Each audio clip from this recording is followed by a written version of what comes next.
Hey guys, welcome to a brand new episode of the Bunny Network. In today's episode, we're gonna paint on some toys. So, if you wanna see the whole process, don't forget to give this video a like and don't go anywhere because we're about to start. Over the years, I've collected a lot of toys, Legos and various figures. Some time ago, I also made my own toys, which I drew on. And today, I'll do that again. So if you wanna see the whole process, stick around until the end. Everything starts with a 3D model, which I'll then print. I'll use resin because I want everything to turn out smooth. While the model prints, I'll prepare the setup so we can film the entire process. Today's model is pretty simple, a bunny-shaped figure that I can customize however I desire later on. I think it looks pretty cute, am I right? Alright guys, now that we've got the prints ready, it's time to come up with an idea. I'm gonna make 2 sketches because I've decided to make 2 toys. So let's not waste any more time and get to work. I'm gonna grab the iPad and load the template into Procreate. It's good to have a template ready beforehand because this makes it much easier to come up with a design than if I were to draw it directly on the 3D model. Even though Procreate has this feature, I find the old-fashioned way much faster. I'll start by making a quick sketch with the Apple Pencil. For this type of project, I'm going to use the Drawing Assist feature. This is going to make the design symmetrical on both sides. That way we only need to draw on one side and it saves us a lot of time. For the first sketch I'll try something a bit simpler without too many elements. For the second one I'll take inspiration from another piece I've done before, where I drew a mannequin head and gave it an alien vibe.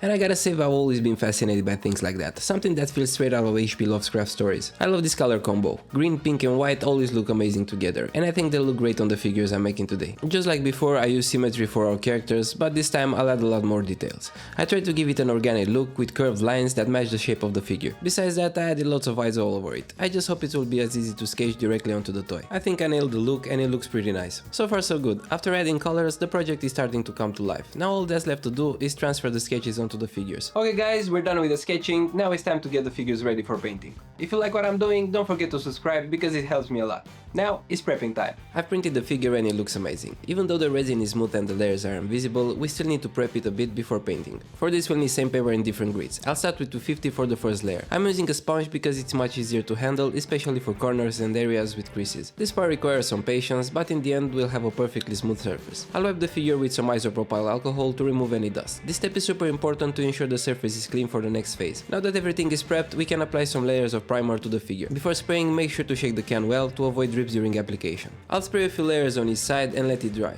In the end we'll have a smooth surface that paint will adhere to perfectly. It's been 24 hours and the figures are completely dry. We can move on to the painting. Spray paint is the best way to go here. Just like the primer, make sure to shake the spray can very well. For the siege figure, I'll use loop paint to cover the entire surface evenly. And also don't forget to wear a mask if you're spraying in a closed space because it's super toxic. Now that everything is dry, we can move on to the sketching. I started with the green bunny because it has more details and requires more attention. It's a bit trickier than I expected due to the small size of the toy. However, with patience I found a way to make the lines work. I'm not aiming for the cleanest look, so I just need to place the elements in the right spots. At first I tried sketching with a mechanical pencil, but I wouldn't recommend it because it scratches the primer and it isn't very visible. A regular pencil, which is a bit softer, is the way to go. Now let's move on to stitch. This one's a bit easier since it doesn't have as many details, but I still need to be careful to make it symmetrical. Honestly, this is the most stressful part of the entire process, but also the most important. At this stage it's either make it or break it, but with enough focus any task can be completed. Luckily I managed to get pretty close to the initial concept and I'm pretty proud of myself. Alright guys, here's how the figurines look. It was trickier than I thought, but in the end it turned out just right. I'm super happy with the results and we can move on to the next step. Finally, we've reached my favorite part, so let's grab some markers and get to painting. This time I tried some new markers. They're super affordable, but I was pleasantly surprised by how good they are. Besides being water-based, they have brush-like tips, which makes them perfect for what I need. Not only that, but they're incredibly opaque, which helps a lot since I don't need multiple layers to cover the paint. For the stitch figurine I use a light blue, maybe it should have been a bit more lighter, but for now it looks good. At this stage I'm just focusing on filling in the base colors. I started with the larger areas like the hand and the belly, then moved to the lower part where I paint in the smaller parts like the hands and the feet. I'll use purple and pink for the character's mouth. Also, I'm curious what colors combos do you use most often when you're drawing? Let me know in the comments. I'm almost done with the first figurine, just a few more details and we'll be ready to move on to the green bunny. I'm really satisfied by the first one and I cannot wait for the next. For this I'll need some warmer tones, so let's shake the markers and get started. I began with the bunny's eyes and once again I'm impressed by how opaque those markers are. Usually with yellow I need a few layers to get this kind of coverage, but now it goes on super smoothly. Okay guys, let's move on to the lower part. After adding some pink, it's starting to look more and more like the digital version. There's still a lot left to do though, so let's shake the markers and keep coloring.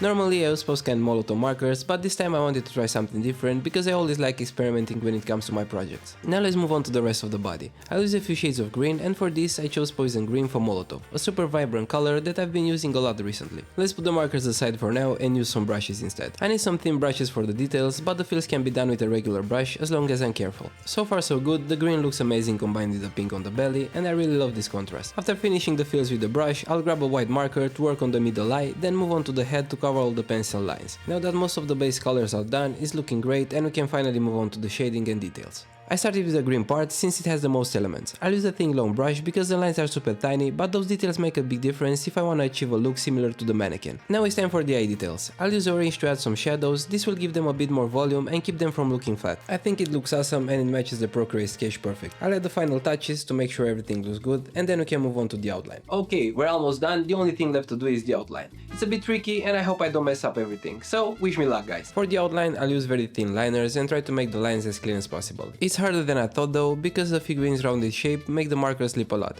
but with some focus it's working fine. I started with the stitch toy and the final version is already starting to take shape. This process really tests my patience, but it's also super satisfying. I love seeing how every lines add more personality to the figurine. For example, on Stitch the small details make such a big difference. Also, one more thing, wearing gloves helps avoid leaving fingertips on the figurine and it keeps the surface clean. Apparently those liners take a while to dry, so without gloves it could have been a disaster. I gotta say I really love how the pastel color combo works with the black outlines, it really makes everything pop. Next, I'll add some small elements to give the figurine even more personality. So far so good, I'm really happy with how it's turning out and I hope it continues to go just as smoothly. If you like what I'm doing, a share and a like would mean a lot to me. Let's grow this channel together guys. Projects like this are the reason I keep drawing. Being able to work across so many mediums and techniques, from digital art to 3D modeling, and then having the product to display makes me so happy. I really hope you enjoyed them as much as I do and keep watching. We're nearing the end, it's been a long and tricky project, but the final result is what matters most. After applying the base colors and details, I use varnish to seal everything off and give the figurine a smooth uniform finish. Now it's going to be scratch proof. Alright, we've reached the end of our project and I hope you enjoyed watching the whole process. Now it's time for those cool reveal shots.